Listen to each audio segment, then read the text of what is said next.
को डील कर रहे हैं जिसमें हमने देखा कि एक एल्डरली पर्सन है जो बीपीलेस पल्सलेस सिचुएशन में आए हैं। अगर हम मॉनिटर में देखें तो 60/38 इनका ब्लड प्रेशर आ रहा है और हार्ट रेट पहले तो 40 से भी कम था, एट्रोपिन देने के बाद अभी 63 आया है। ऑक्सीजन बाईपैप के ऊपर 95 है। तो इस सिचुएशन में हमें क्या देखना है? Elderly person admitted in emergency, blood pressure is very very low, pulse is very very less, body is cold. ये विंटर्स में कॉमन प्रेजेंटेशन होता है एल्डरली पर्सन्स का। तो अब इसमें हमारा सबसे ज़रूरी काम है कि हम इनको हेमोडायनेमिकली स्टेबल करें और इनके बीपी को हैंडल करें। तो बीपी को हैंडल करने के लिए हमने इसमें 2 दवाओं का प्रयोग किया है। एक, दोनों को वैज़ोप्रेसर्स कहते हैं। एक हम लोगों ने नॉर एड्रेनालिन लगाया है इनको और दूसरा वैज़ोप्रेसिन लगाया है। तो दोनों ड्रग्स को हम लोगों ने फुल डोज में बनाया।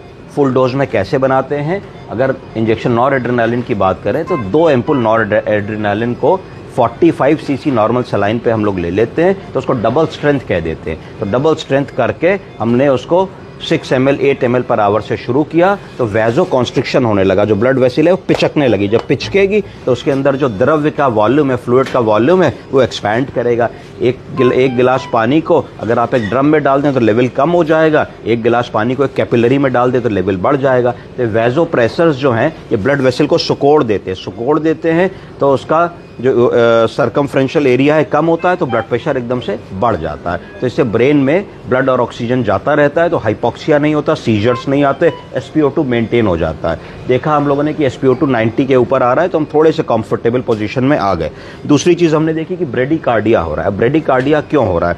ब्रेडिकार्डिया इसलिए हो रहा है क्योंकि हमने इनका EBG किया तो हमने देखा इनका pH कम हो रहा है। इनका pH 7 के आसपास है, तो सीवियर एसिडोसिस हो रही है। एसिडोसिस 2 प्रकार की हो सकती है, एक रेस्पिरेटरी और एक मेटाबॉलिक।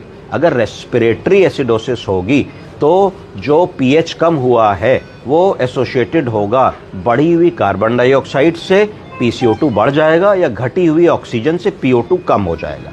तो इसको हम कह देंगे रेस्पिरेटरी एसिडोसिस। पर इस केस में अगर हम देखें तो रेस्पिरेटरी एसिडोसिस बहुत ज़्यादा क्लियर नहीं हो रही है। PO2 जरूर थोड़ा सा कम है क्योंकि क्राइसिस सिचुएशन में आए थे।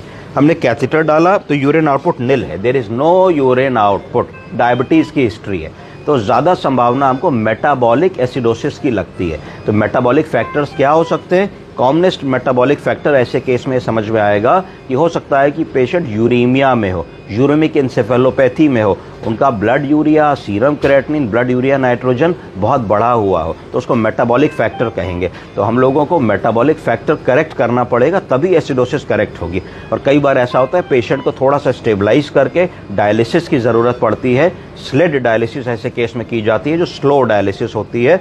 या हायर सेंटर्स में जहाँ उपलब्ध है वहाँ CRRT भी करते हैं, जिसको कंटिन्यूअस रीनल रिप्लेसमेंट थेरेपी कहते हैं, जिससे कि हमारी एसिडोसिस कवर हो। इनिशियली जब भी पेशेंट आएगा तो पहले घंटे में उनको फ्लूइड देने की कोशिश करेंगे। फ्लूइड में भी इशू है। अभी हमने इनका 2D इको करा तो देखा कि इजेक्शन फ्रैक्शन लेस देन 30% है। तो इजेक्शन फ्रैक्शन लेस देन 30% का मतलब ये है कि इनमें डायलेटेड कार्डियोमायोपैथी है, CHF हो जाएगा तुरंत। तो अगर आप इनको फ्लूइड दोगे तो एक दुधारू तलवार की तरीके से, डबल एजेड स्वॉर्ड, की हो सकता है कि बीपी बढ़े क्योंकि वॉल्यूम डेप्लेशन होगा तो आराम मिलेगा इनको, पर दूसरी तरफ हो सकता है कि 200 ml फ्लूइड से एकदम से LVF होने लगे और इनकी सांस फूलने लगे, फिर इनको आपको इंटुबेट करना पड़े, पिंक फ्रॉथी स्पूटम होने लगेगा, रेस्पिरेटरी रेट बढ़ जाएगा। तो एल्डरली पेशेंट में मल्टीपल कोमॉर्बिडिटीज़ में, विंटर्स में जब पेशेंट इस तरीके से प्रेजेंट होते हैं तो आपको चारों तरीके से उनको देखना होता है कि क्या बेस्ट आप कर सकते हैं अपने रिसोर्सेज में, क्योंकि हर आदमी बहुत टर्शरी केयर हॉस्पिटल एकदम नहीं जा पाता। तो हम लोगों को उनको हेमोडायनेमिकली स्टेबल करने की कोशिश करनी है, जो हमने वैज़ोप्रेसर से किया। हम लोगों को उनको रेस्पिरेटरी सपोर्ट देना है, जो इंटुबेट ना करके इनिशियली हमने बाईपैप से इनको दिया। इतना सेचुरेशन चाहिए हम लोगों को कि 92-93 के ऊपर सेचुरेशन मेंटेन्ड हो।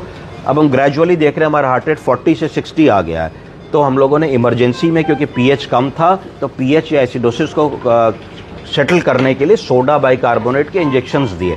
सोडा बाइकार्बोनेट नॉन इंटुबेटेड पेशेंट्स में बहुत विग्रसली नहीं देना चाहिए, विद कॉशन देना चाहिए। बहुत बार ऐसा होता है कि आपने सडनली एसिडोसिस करेक्ट की और पेशेंट को अरेस्ट हो गया, तो ग्रेजुअली हमको देना होता। तो ये करके फिर 1 घंटे के बाद आप अपना एक एबीजी रिपीट करोगे। अगर आपको लग रहा है कि आपके एबीजी के पैरामीटर्स ठीक हुए हैं, आपका लैक्टेट कम हुआ है, आपका पीएच सेटल हुआ है, आपका पीसीओ2 पीओ2 बेटर हुआ है, तो इसका मतलब आप ये लाइन ऑफ ट्रीटमेंट आपकी ठीक है, आप इसको कंटिन्यू करेंगे। अगर आपको लगता है कि 1 घंटे के बाद मरीज में कोई फ़ायदा नहीं हुआ जितना आपने दिमाग लगाया, तो आप उसको रीअसेस करने की कोशिश करेंगे कि क्या छूट रहा है, क्या हमको करना है। और अगर आप में से कोई अल्ट्रासाउंड मशीन आप लोगों के पास होती है तो देखने के लिए कि पेशेंट हाइड्रेटेड है कि डिहाइड्रेटेड है, उसका आईवीसी चेक कर लेंगे। तो आईवीसी जो लोग देखना जानते हैं कैसे देखा जाता है, अगली क्लास में आपको बताएंगे। तो उससे आपको ये भी समझ में आएगा कि कहीं ओवरलोड में आप फ्लूइड देके मरीज का और नुकसान तो नहीं करने वाले। फिर ऐसी सिचुएशन में कई बार जैसे अभी हम लोग को दिक्कत हुई, पेरिफेरल लाइन लगाने में दिक्कत हुई, पर स्टाफ की मदद से पेरिफेरल लाइन लग गई, तो ये भी एक इम्पॉर्टेंट फैक्टर होता है क्योंकि सारी वेसल्स कोलैप्स्ड है, ब्लड प्रेशर 60 है। तो ब्लड प्रेशर 60 होने के कारण किसी भी तरीके से कोई ब्लड वेसल्स नहीं मिल रही हैं। सेंट्रल लाइन कई बार इमरजेंसी में आनन फानन में उतना समय नहीं मिलता कि सेंट्रल लाइन डाले।